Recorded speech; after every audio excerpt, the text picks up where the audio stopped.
Here we are live streaming all over the place for an episode of With Tamara, and I could not be more excited for today's guest. I just want to give you a hint of a backdrop before I ask her to introduce herself. So I met Savanna at an speaking engagement I had in Minnesota, and Brainerd, if I'm saying that right, I'm not even sure if I'm saying the city right, but I just remember Brainerd. I was close. The awesome event. And Savannah had this incredible conversation afterwards, and she shared this story of innovation with me. And I just thought, oh my gosh, that's too good not to share with the community. So, and I'm all about the everyday innovator, the people like me and Savannah, and those of you watching who are out there who are doing little and big things of innovation in their job. We're not the Elon Musks and the Steve Jobs of the world. They're great. But for the rest of us who are out there igniting innovations.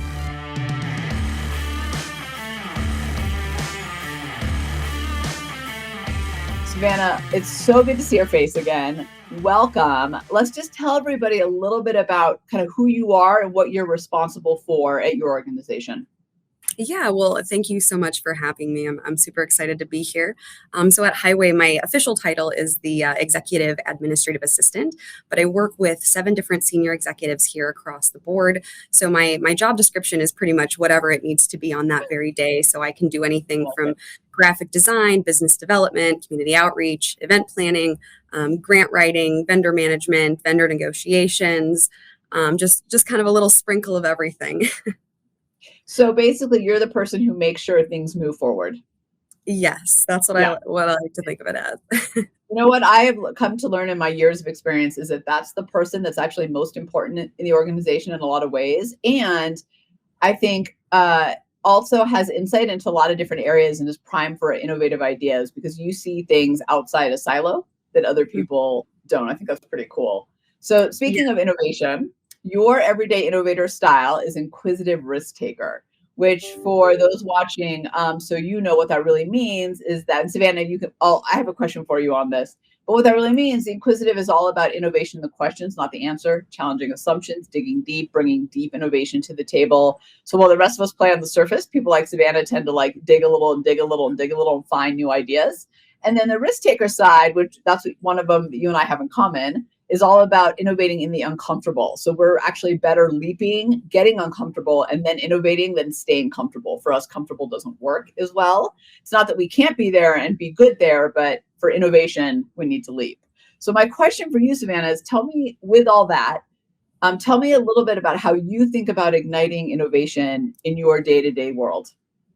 Yeah, I mean, I think for me, it really all starts about asking a lot of questions. Whenever there is anything that comes up, I always have more questions, and then people give me answers, and then that brings more questions.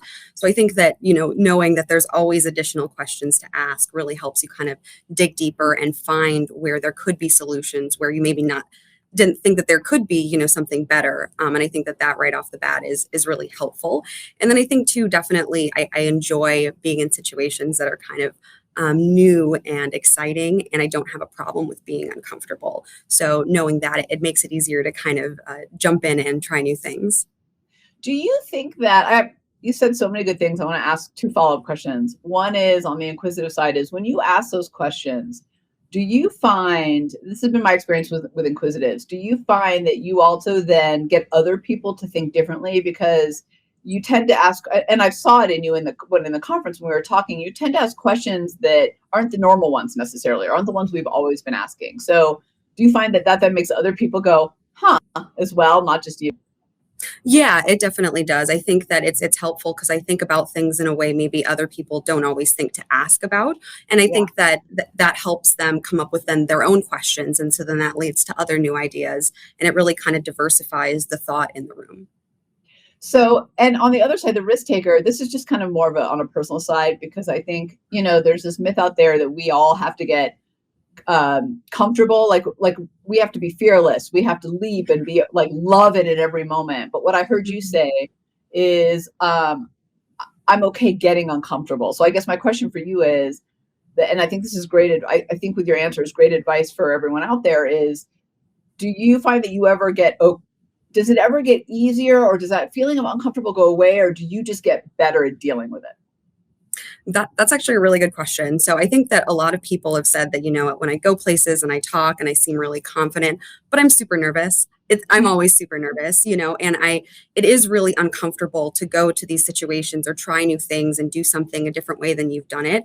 But that pushing yourself, I think, gets easier. It gets easier to push yourself. The uncomfortableness doesn't change, but being able to push yourself into it gets easier. And then you appreciate it so much more when it's done. So it's worth it. So, oh my gosh, Savannah, you're so great. I love that. I love that idea of appreciating uncomfortableness. Like, I've never really thought of it that way. We should appreciate how the awkwardness. That is actually, I Mhm. never thought of it that way. That's really great advice for all of us. I hope everybody just went, oh, I should appreciate this kind of crappy feeling. That's good. Mhm. All right. So, share with us there's got to be a better way moment and what that led to. Yeah. Okay. So this is a fun story for me. So when I Yeah. first started at Highway, I was in the contact center, and I found out, we have to determine if somebody is inside or outside of our zone for membership. And our specific zone is kind of shaped like a moose, so I'll refer to it as the moose. And so what we would do to determine this is we would take, a printout of a little 8.5 by 11 of where this person lived, and then we'd go up to the big zoomed out moose on the wall, and then we would determine, okay, well, is it inside of this line or is it not inside of the line? And that process would take, 5 minutes plus. And right away, I was like, there has to be a better way to do this. And so I'd asked about it, and they're like, well, this is what we do right now, but we do have this really cool suggestion program where you can submit your suggestion. And that would be a cool Okay. idea too. That's a great step one. Yeah, definitely. So with that, I was like, okay, well, I really want to make sure that I get this idea accomplished. So what do I need to do? So right away, I went and talked to my mom, who actually happens to work for the Department of Transportation. So she's been making maps her whole life. So I was like, Mom, how do I make this map? Can I do this? Is it easy? What does it take? So I was like, talk to an expert. And she said, yes, we can, like, they could do that. It could work. It could be, this easy. This is the type of work that it would take. And so then my next step was, okay, what kind of costs are associated?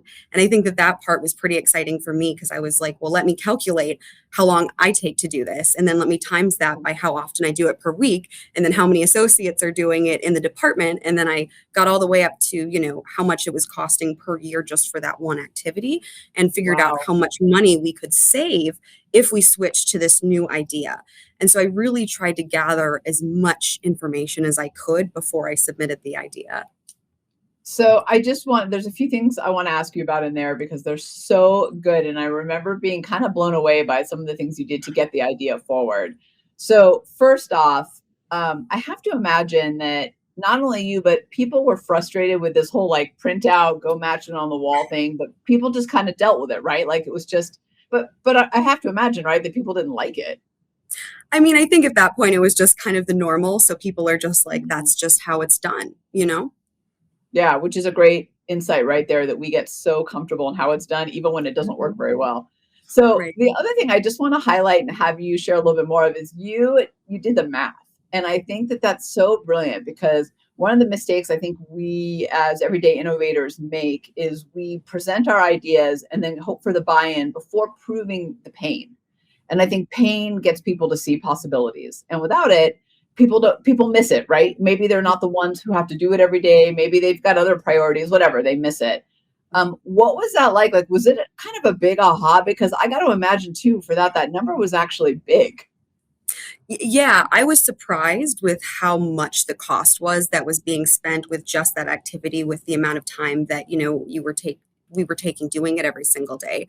So I think that being able to kind of calculate that and figure out some of those like metrics and Yeah. analytics was really helpful, because it connected that here's this cool innovative idea, but here's the data behind it. Because when you're wanting to move an innovative idea forward, you need to have that data to back it. Otherwise, it's really hard to move forward. So my next question to that then is, what was the response when you showed them the math? Yeah, I mean, so I didn't get a response immediately, and I think that that's something to be said, that when you want to do innovative ideas, things don't always move right away. Yeah, Sometimes things are slow, but that's okay. And yeah. so I didn't have a response right away, but I would say that after a month or so, they were like, "Hey, this is great. Like, thank you for sending it to us. We had thought maybe before this, there could be a better way for this, but we took a look at it. We took a look at the numbers. We took a look at what we could do. And then we decided to go forward with the idea, and they had it created fairly quickly, and it worked super quick. It's a fantastic thing that our IT team created for us. So that's awesome. And, I think there's another great lesson in there that I hadn't really thought about, which is you don't always have to be the one to implement it. So, right, the team did it, but you came up with the idea, you figured out how, you proved it, and then they implemented it. But I just want everybody who's watching and going to be listening later, like, Savanna, what a cool story, what a great accomplishment. So congratulations. The fact that you took this thing that was just like, there's got to be a better way, like this just does not make sense, but actually did the research to figure it out and prove it to the stakeholders before, and then get the buy-in. So now let me ask, now that they've implemented the idea, what is that process like, and what other impact has it had now that very long laboring process is off the table? Yeah, I mean, I think that the process is almost instant now. So you put in the address and the check is Cool. just immediate. You don't have to get up and walk around, to go do anything. I think it reduces paper costs because we're not printing out pieces of paper anymore. So there's definitely, the economic benefit to it, economic. But I think that the process in general, because it's so much quicker and easier, you don't even think about, the way that we used to do it. And it's kind of funny when we bring it up and talk about it, because the old map is still there. We don't necessarily use it that way, but it's still there. Well, I kind of like that it's there as a reminder too of innovation, and right, that's your people, that's your area. So it's kind of nice to have it. It's like artwork now instead of like a tool. Yeah. I love it. So as an everyday innovator, who's really trying to, and you kind of said it with your job description too, kind of move things forward and innovate. What big challenge have you faced, and how have you overcome it? Yeah, I think that with innovation, the biggest thing that you're going to run into right away is resources, because it takes a lot of different departments working together a lot of times to make something change and move forward, any sort of process, procedure, product. So having that impact and thinking about how many different people need to work on it to be able to get it accomplished, that's very challenging. And then I think another thing that can be challenging is wanting to get senior management support or management support in general, because you're not going to move forward without that strategic support. So it's really important that the leaders are able to both provide the resources that people need to be able to move forward with the project if they want it to move forward, and then providing their support of the project, and making sure everybody knows that they are on board with that. So how do you think about the first steps that you would take, knowing that you need to deal with a lot of different people in different departments? And I think that's true for most of us. We don't innovate alone, and we don't work alone. So it never happens. How do you, Savanna, how do you think about making that happen? Yeah, I think that it's all about preparation at first. So you really want to do your research. You want to talk to experts. You want to find people who know better than you on the subject. And I think that credit unions are unique in that way, that we're kind of this cooperative environment, and it makes it really easy to reach out and talk to your peers and say, "Hey, I don't know this. Can you give me some information?" And so I think that it's really important that if you have this cool, innovative idea, that, like I said, you have that data and that information to back it. So I think whenever I have an idea and I'm interested in changing something, the first thing I do is just a lot of research, and try to make sure that I'm really knowledgeable on what I'm trying to do, so that I know that it is actually a good idea too. Because sometimes I'll come up with something and then find out it's a terrible idea once I learn more. But what I appreciate about that I hope we all hear is, you don't want to judge it too soon either. I've had ideas I thought were terrible that when I started research turned out to be great ideas, and vice versa, right? I've had ideas that I thought were brilliant, and then once I researched them, I was like, oh, never mind. That is actually horrible. But the fact that you're willing to do the research and figure it out first, I think that's the magic, right? That's the key to the success, is taking the time and not shutting yourself down too soon. hmm And I think a lot of, young professionals get really excited about innovation and they go to these conferences and they have these big ideas. And then when they bring them back, what they bring is just the innovative idea. They don't bring how you're going to do it, the plan behind it, who it's going to affect, it's going to, benefit. And I think that extra step is what helps it become successful. So I think that's really great advice. And I'm going to flip the advice for a second and ask you for advice for leadership. So I've got emerging leaders coming in. I've got the younger generation coming in. And you, to your point, your advice to them is innovate and back it up. Mhm. What is your advice to leaders in terms of making sure that they're fostering that culture for that generation and for the workforce? Yeah, I think that starts with asking your people what they need because providing resources is great, but you're not always going to understand what resources they actually need.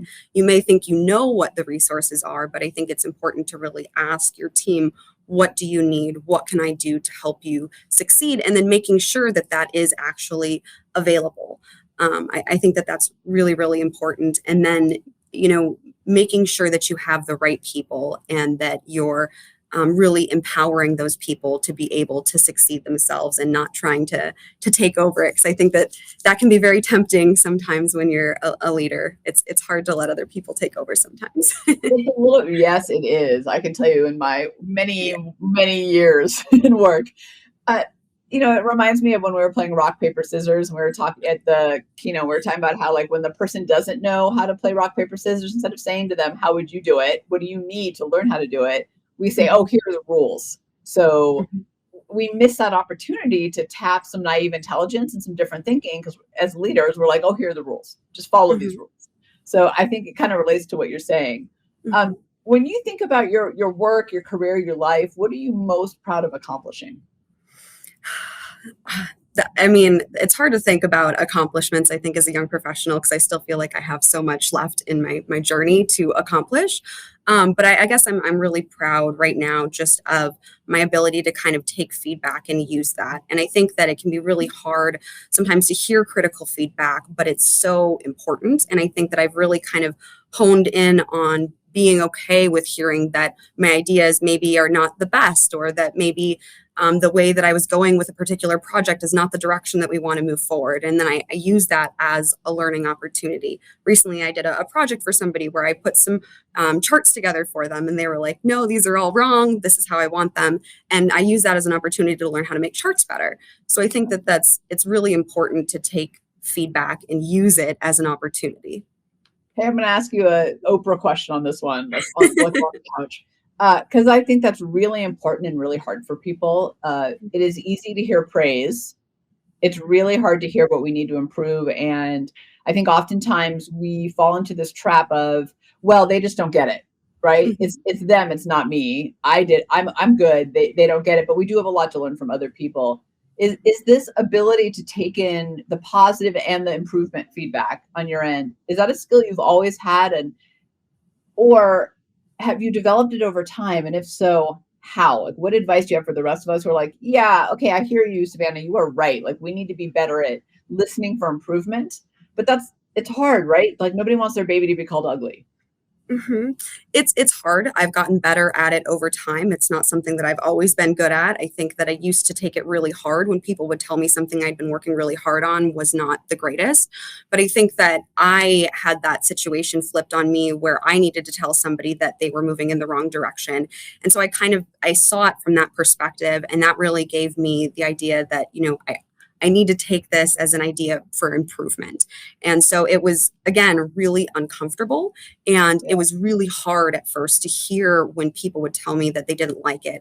But that one got much, much easier. Now I'm just like, yes, give me the feedback. I want to hear, tell me all of the problems with it, because I think that my final product is going to be so much better if I have all of that critical feedback. I feel like you just dropped the mic, Savannah. That was just such great advice. And I think a lesson for so many of us to see those opportunities as ways to improve, not to shut us down. But it's so easy to get frustrated when we get and especially if we put a lot of time into it, whatever it is, like the idea that we would put all this effort into it to then for them to go, you get a C- on this, it's hard for people. And I get it. It's hard for me too, but I'm so with you on that. So what advice do you have for other everyday innovators out there looking to make an impact the way you have?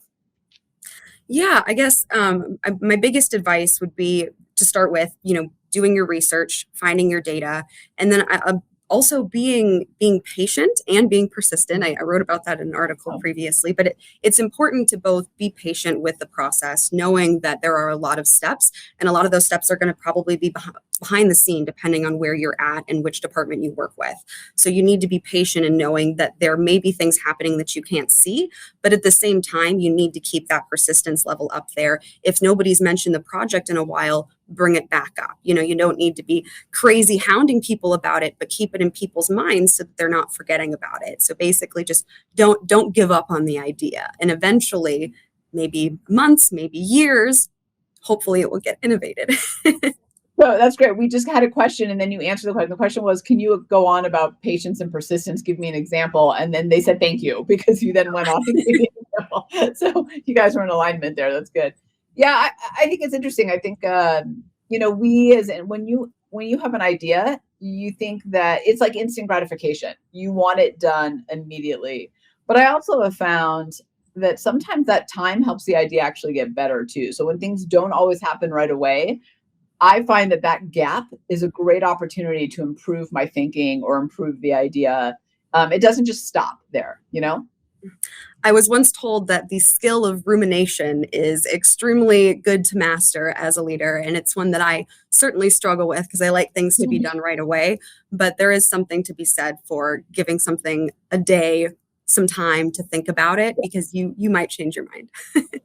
I'm that person with the Keurig in the morning who's like, why can't this go faster? And that's just like, it's like 10 seconds, you know? Oh, yeah. And I'm the person in Totally. the innovation meeting that's like, why can't we just make it happen? But I have found, it's interesting in the workshops I do with clients, I have found that doing multiple mini sessions over time has actually proven to have better results than a big weekend away. And I think that's because of exactly what you were just saying, is that rumination is actually really important, but we don't see that as work. We see that as delay.